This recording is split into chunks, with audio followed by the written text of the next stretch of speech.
Boa noite, irmãos. Graças a Deus estamos de volta mais uma vez no culto, online, mas presencial. E alguns estão online, outros estão presencial, participando conosco aqui.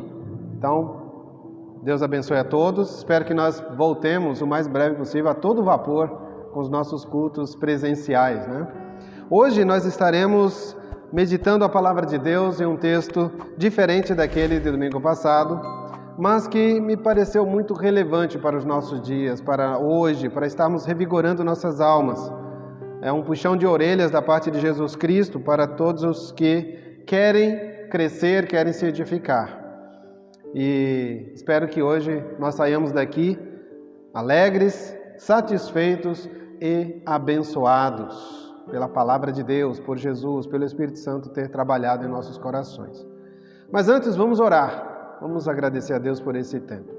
Senhor Deus, nós te agradecemos por esse tempo de culto, de adoração, onde vamos meditar a Tua palavra, onde vamos, Senhor Deus, refletir um pouco sobre o que ela diz, que é tão relevante para nós. Senhor, ajuda-nos a aplicarmos os Seus conteúdos, os Seus ensinamentos em nossas vidas. Ajuda-nos a ficarmos cada dia mais e mais perseverantes na Tua palavra, aguardando a vinda do Senhor Jesus, aguardando o tão glorioso dia em que Ele vai nos levar para os céus. Tanto os que estiverem vivos, quanto aqueles que já morreram, serão ressuscitados, transformados os seus corpos, juntamente com os nossos que estaremos vivos, e todos juntos subindo para a glória celestial. Obrigado, Senhor, por esta esperança, por esta promessa, por esta certeza de um dia estarmos contigo, desfrutando as bênçãos espirituais nos céus. E neste momento pedimos que o Teu Santo Espírito nos abençoe, falando aos nossos corações, nos instruindo, nos conduzindo a toda a verdade. Senhor, ajuda-nos a não falarmos de nós mesmos, mas a falarmos apenas de acordo com o Teu querer. E assim saímos daqui impactados pela Tua palavra. E é no nome de Jesus Cristo, o nosso Salvador, que nós oramos. Amém. Pois bem, o texto que nós vamos ler neste momento se encontra em Mateus, capítulo 7, versículo 21, 22 e 23. Estarei falando ele, recitando. Os irmãos podem acompanhar aí nas suas Bíblias, ok? Mateus 7, 21, 22 e 23. Nem todo o que me diz Senhor, Senhor, entrará no reino dos céus, mas aquele que faz a vontade de meu Pai que está nos céus. Muitos me dirão naquele dia, Senhor, Senhor, não profetizamos nós em Teu nome? E em Teu nome não expulsamos demônios, muitos demônios? E em Teu nome não fizemos muitas maravilhas? Então lhes direi abertamente, nunca vos conheci.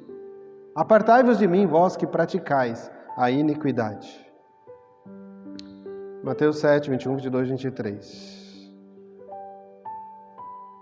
Esse texto essa mensagem, na verdade, Jesus está proclamando no monte, Capítulo 5, 6, 7, ele se assenta no monte e começa ali a fazer a sua proclamação, a sua pregação, que, digamos por sinal, é muito maravilhosa, é bendita, é uma pregação sequenciada, que o povo naquela época conseguiu entender e ficou maravilhado, diz lá no último versículo do capítulo 7, porque Jesus não só ensinava coisas que ele entendia, coisas do dia a dia, como ensinava como tendo autoridade.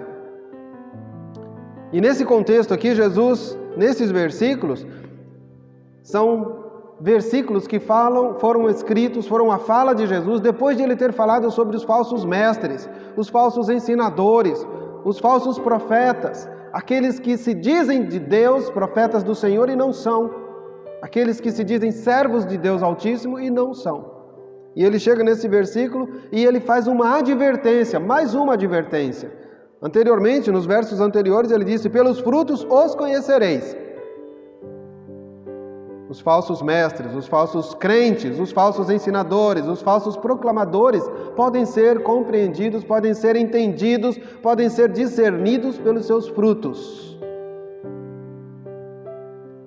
Boa árvore não produz maus frutos. Má a árvore não produz bons frutos. Uma árvore doente certamente vai produzir frutos doentes.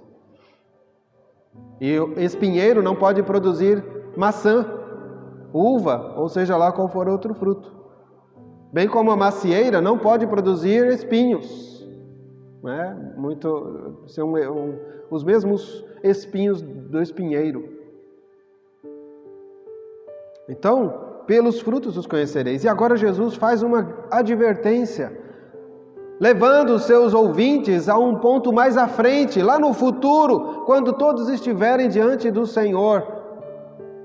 Esse momento aqui não é o momento, irmãos, em que haverá o arrebatamento da igreja. Com certeza não, porque no arrebatamento da igreja não haverá tempo para discussão, não haverá tempo para argumentações, como foi dito aqui no versículo 22 e 23. Senhor, Senhor, né? E Jesus respondendo, não haverá isso.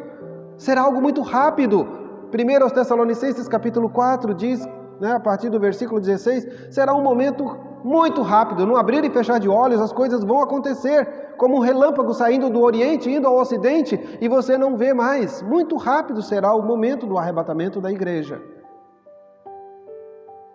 Bem como a transformação dos corpos dos crentes. Então, certamente ali não vai se dar esse momento aqui. Então, quando será esse momento? Certamente, meus queridos, será no tempo em que Jesus vai instaurar o seu reino de 1000 anos, reino milenar. Eu sei que muitos crentes não acreditam nisso, tudo bem. Nós perdoamos, né? Não tem problema, nós perdoamos, se você não crê. Nós aqui na nossa igreja, nós cremos no reino literal de Cristo, milenial, 1000 anos literais sobre a terra. E antes de entrar esses 1000 anos, haverá um julgamento, um pré-julgamento, onde as nações serão colocadas diante de Cristo para que sejam julgadas e serão separadas. Os bodes à esquerda, as ovelhas às direitas. Claro que essa é uma linguagem figurada. Neste momento, então, é possível haver esta argumentação, estas afirmações, este diálogo, vamos colocar assim, né? E olha só que interessante, também vale anotar aqui, abrir um parêntese, que o princípio descrito aqui continua para o tempo da igreja, não é só para aqueles tempos da tribulação, não, para os tempos da igreja também. A advertência de Jesus é para que todos estejam alerta, mas alerta para um determinado ponto que nós vamos ver, né? Que bem resumidamente falando, fazer a vontade de Deus. A advertência de Jesus, em primeiro lugar, revela que Jesus conhece os que não fazem a vontade de Deus e os que fazem a vontade de Deus. Aqueles que não agradam a Deus e os que agradam a Deus. Versículo 21, primeira parte, Jesus disse, muitos dirão, Senhor, ou melhor, Jesus dizendo, nem todos os que me dizem Senhor, Senhor. E quando ele diz nem todos, significa que uma parte desse nem todos, né, desses que dizem Senhor, Senhor, agradam sim a Deus, mas não todos. Há um grupo grande que não agrada a Deus, que são hipócritas, são falsos adoradores, são adoradores de si mesmos, buscam as suas próprias vontades, aproveitam-se do fato de que o Evangelho pode trazer riquezas, pode trazer bem-estar pessoal. Eles poucos estão preocupados com a situação do povo. Pode até ser que nos seus corações haja uma certa vontade de querer ajudar, mas no fundo estão preocupados consigo mesmos. São falsos adoradores, falsos mestres. Eles chamam Senhor, Senhor, mas no fundo, nos seus corações, o Senhor Jesus não é Senhor das suas vidas. Não é o seu Salvador. Eles nem conhecem a Jesus como Senhor e Salvador. Eles conhecem Jesus como alguém que dá riquezas, como alguém que abençoa e faz prosperar e protege das doenças e dos males deste mundo, mas nada além disso.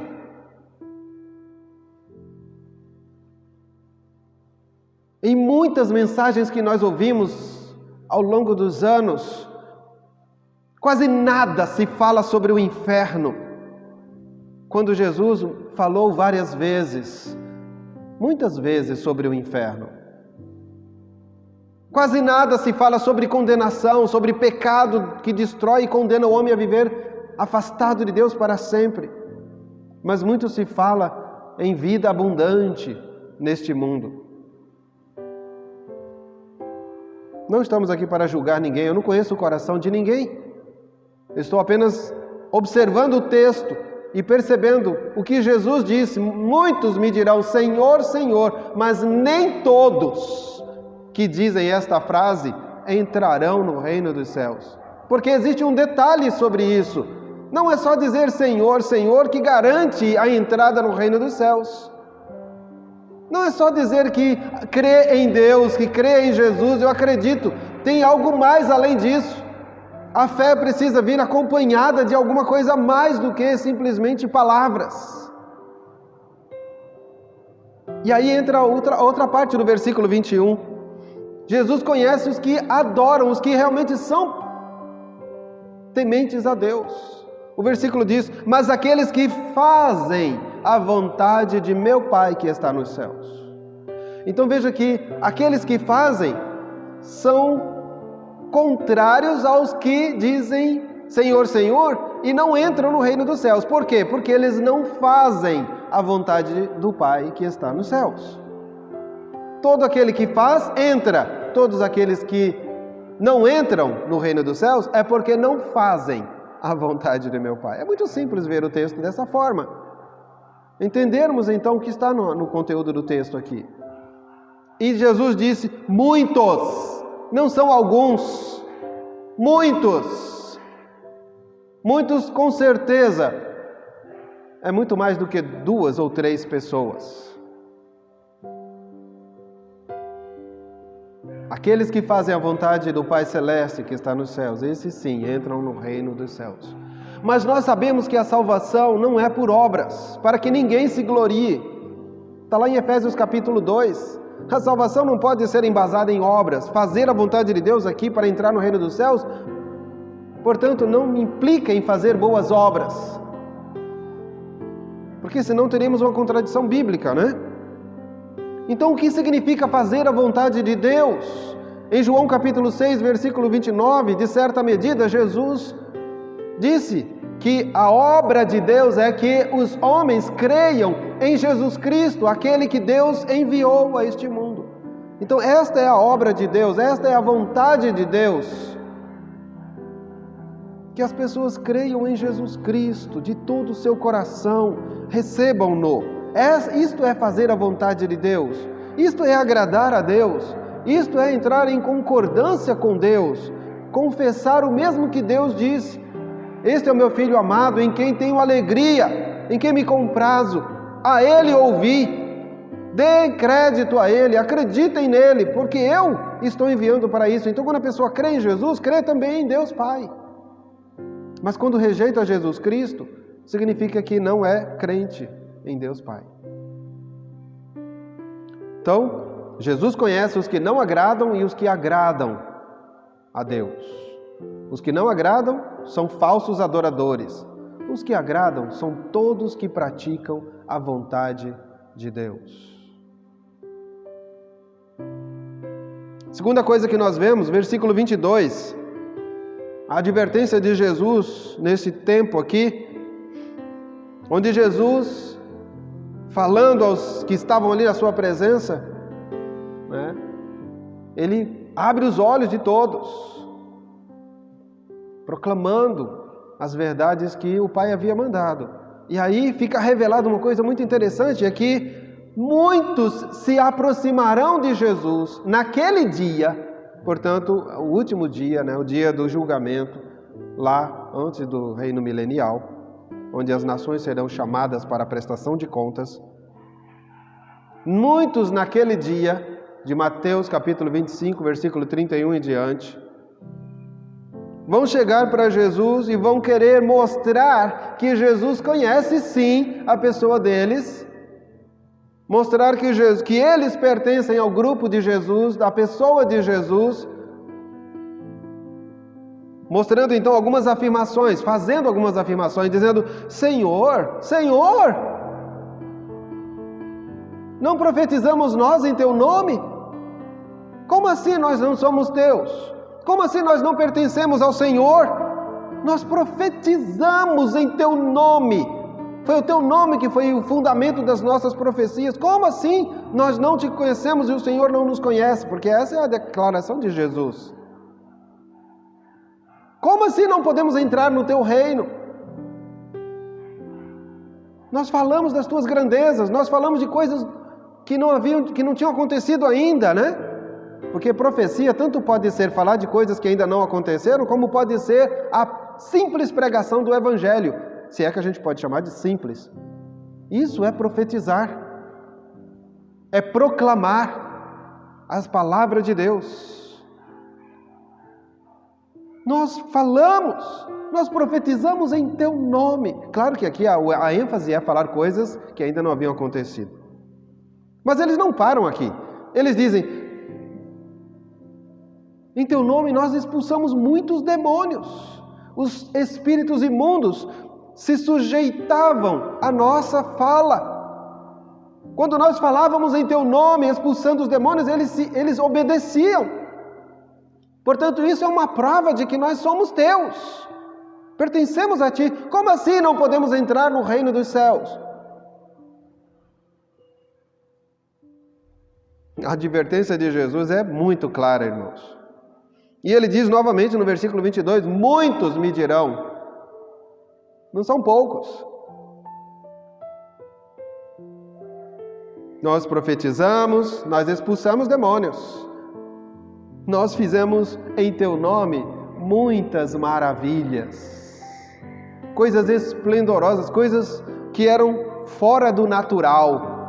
E todas elas embasadas no teu nome. Portanto, isso é prova de que somos capacitados a entrar no teu reino. Jesus disse que essas serão as argumentações deles. E sabe, irmão, são argumentações muito fortes, realmente. Ora, se eles estavam profetizando em nome de Jesus, o que qualquer pessoa pode fazer, né? Você pode pegar o nome de Jesus e usar como amuleto e falar. Agora, os demônios se sujeitar em nome de Jesus, aí já tem alguma coisa, né? Diferente. O problema está em que falar e expulsar o demônio em nome de Jesus não garante que a pessoa é crente. Porque o nome de Jesus, e diante desse nome, os demônios se sujeitam mesmo. Diante desse nome poderoso, os demônios vão se sujeitar. Por isso eu sempre falo aqui, né, que a verdade é sempre verdade, sempre será verdade, seja pronunciada por qualquer um. Qualquer pessoa, o mais incrédulo possível, pronunciando a verdade continuará sendo verdade. O mentiroso, falando a verdade continuará sendo a verdade. Mesmo que ele é mentiroso, mas quando ele falou a verdade com a verdade. Pronunciada pela boca de um mentiroso. Portanto, irmãos, ao olharmos esse texto, em nome de Jesus, os demônios se sujeitam mesmo. Pode ser uma criança mandando, pode ser um adulto, não tem problema com isso. A questão aqui, o poder está no nome de Jesus, não está na pessoa que está falando. Mas eles estavam se utilizando desta prerrogativa para provar que eles tinham alguma intimidade com Cristo, algum apego, alguma ligação com Jesus, e por isso eles podiam entrar no reino dos céus. O problema é que Jesus disse lá no versículo 21, que nem todos vão entrar, mas somente os que fazem a vontade de Deus. E nós já vimos que fazer a vontade de Deus é receber Jesus Cristo, é crer em Jesus. A obra de Deus é esta. João 6, 29. Portanto, eles não estavam fazendo a vontade de Deus. Quando Jesus, em Lucas, capítulo 16, quando ele fala ali sobre o rico e Lázaro, né? Ele vai falando essa história que alguns chamam de parábola. E lá no finalzinho, Abraão fala para o rico, quando o rico fala, não, pai Abraão, manda Lázaro ir lá onde estão os meus 5 irmãos. Veja que o Lázaro ele estava se lembrando, né, da terra. E Abraão também sabia. Abraão não deu amnésia em Abraão nem no rico. O relato aqui não é hipotético, não, é real, é verdadeiro, é o que existe lá no mundo do além, no mundo dos mortos.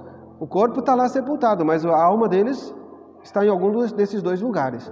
E aí, olha só que interessante, o texto diz que o rico falou, manda que Lázaro ressuscite, faça para ir lá avisar meus irmãos, para que não venham nesse lugar. E Abraão disse, lá tem Moisés e lá tem os profetas, tem o Velho Testamento, que aprendam deles, que ouçam, que creiam naquela palavra, ou seja, recebam aquela palavra como palavra de Deus e creiam para serem salvos, porque aquelas palavras apontam para Jesus, o Salvador. Se eles receberem, serão salvos, se não, vão para o mesmo lugar que você está. Tem que ser igual para todo mundo, não pode haver privilégio, Lázaro se ressuscitar para ir lá falar para os seus irmãos, por que se os outros não vão ter esse privilégio? Não é? Além disso, Hebreus capítulo 9, versículo 27 diz que ao homem está dado a ordem de morrer apenas uma vez, vindo depois disso o julgamento, o juízo. Então Lázaro nunca ia ressuscitar para pregar para os irmãos do rico. Mas esses daqui, eles se aproximaram de Jesus querendo mostrar que eles pertenciam a Ele, Jesus, a Jesus Cristo. Nós profetizamos, nós expulsamos demônios, nós fizemos maravilha, tudo no Teu nome. Então, tem uma ligação entre nós, né? Fomos atendidos pelo Senhor. E na verdade não é bem assim. Jesus mostrou bem claro que não é desse jeito. A terceira e última coisa que nós vemos aqui nessa advertência de Jesus é que ela revela que Jesus rejeita os falsos crentes. Oh, Deus não vai mandar seus filhos para o inferno. Claro que Deus não vai mandar seus filhos para o inferno. Claro que Deus não vai condenar os seus filhos ao inferno. Eles são filhos de Deus. Os que serão condenados é porque não são filhos de Deus. Não é? Pelo menos é o que a gente percebe nas Escrituras. Todos quantos o receberam, deu-lhes o poder de serem feitos filhos de Deus, a saber aos que creem no seu nome, os quais não nasceram da vontade da carne, nem da vontade do sangue, nem da vontade do homem, mas da vontade de Deus. João capítulo 1, versículos 12 e 13. São filhos de Deus, nascidos de Deus, nascidos pela vontade de Deus, pela fé em Jesus Cristo. Portanto, Deus não condena estes ao tormento eterno, ao afastamento, ao banimento eterno. João capítulo 3 deixa bem claro isso também, né? Porque Deus amou ao mundo de tal maneira que deu o seu Filho unigênito, Jesus Cristo, para que todo aquele que nele crê, o crente, né, não pereça, não morra eternamente, antes tenha vida eterna. Portanto, Deus não manda seus filhos para o inferno, de jeito nenhum. Eles são salvos. Como vai ser lançado no tormento? Não faz sentido. Então, quem que será lançado? Os que não são filhos de Deus. É bíblico isso. Existem os filhos de Deus e os que não são filhos de Deus. E os que vão ser afastados eternamente de Deus, a Bíblia diz que são aqueles que não são filhos de Deus.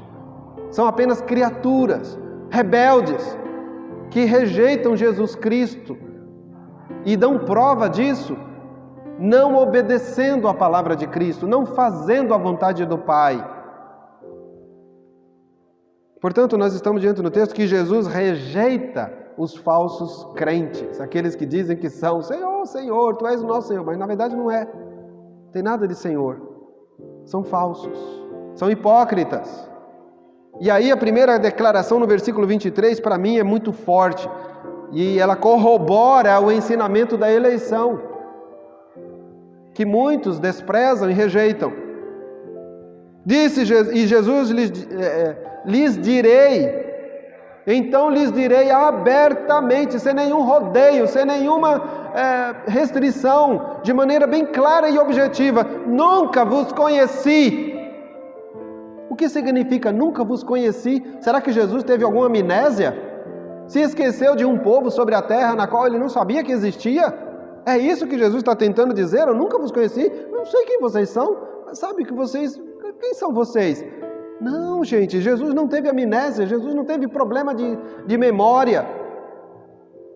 Acontece que essa palavra conhecer aqui, ela tem a ideia de intimidade. de relacionamento. É uma palavra que trata de relacionamento, de intimidade entre Jesus e o seu povo, entre o povo de Jesus e Jesus, entre os seguidores de Cristo e Cristo. Portanto, quando ele fala, nunca vos conheci, eu nunca tive um relacionamento com vocês, então quando vocês expulsaram o demônio em meu nome, não sei de quem foi. Como assim? Quando vocês profetizaram em meu nome, também não tive relacionamento com vocês. Ainda que o nome de Jesus é poderoso, diz lá no livro de Atos dos Apóstolos, capítulo 4, porque em nenhum outro nome há dado debaixo do céu, pelo qual importa que sejamos salvos, Jesus Cristo. Então o nome de Jesus é poderoso, sim, tem autoridade. O nome de Jesus representa tudo que Jesus é, todas as suas qualidades. Jesus Cristo é um nome singular. Mas Jesus está dizendo, eu nunca tive um relacionamento de irmandade ou um relacionamento de senhorio sobre vocês e vocês de subalternos a mim, de meus servos, de meus seguidores. Eu não conheço vocês nesse contexto. Em outras palavras, quando vai aprofundando o sentido da palavra, é como dizer, eu não os escolhi com favorecimento. Eu sei que isso muitos vão achar ruim, né? Como que pode? Mas é o que o texto está dizendo, Jesus não os conheceu. Com favor.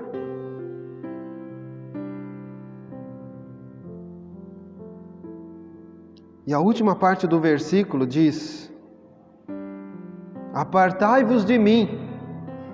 Olha a declaração de Cristo sobre a sua repulsa, a sua rejeição e condenação, autoridade para condenar. Apartai-vos de mim. Essa é a decisão de Cristo para todos quantos não tiveram relacionamento com Cristo. Ser apartados, separados de Jesus. E ele diz, vós que praticais a iniquidade. Praticar a vontade de Deus versus praticar a iniquidade. Praticar a iniquidade significa transgredir a lei do Senhor. Está lá no livro de João, né? Capítulo 3, versículo 3. Todo pecado é iniquidade. Todo pecado é a transgressão da lei. E quando fala assim, a lei no singular é o mandamento de Deus, a palavra de Deus, a vontade de Deus. Portanto, desobedecer a palavra de Deus é iniquidade. E Jesus disse, vocês que praticam iniquidade, vocês que transgridem a minha lei, a minha vontade, a vontade de Deus, não fazem a vontade de Deus. Portanto, fazer a vontade de Deus significa obedecer a palavra de Deus. Não só recebê-la, mas praticá-la, vivê-la. E Jesus disse, vocês que praticam a iniquidade, que desobedecem às minhas palavras, que não levam em conta, profanam a minha palavra.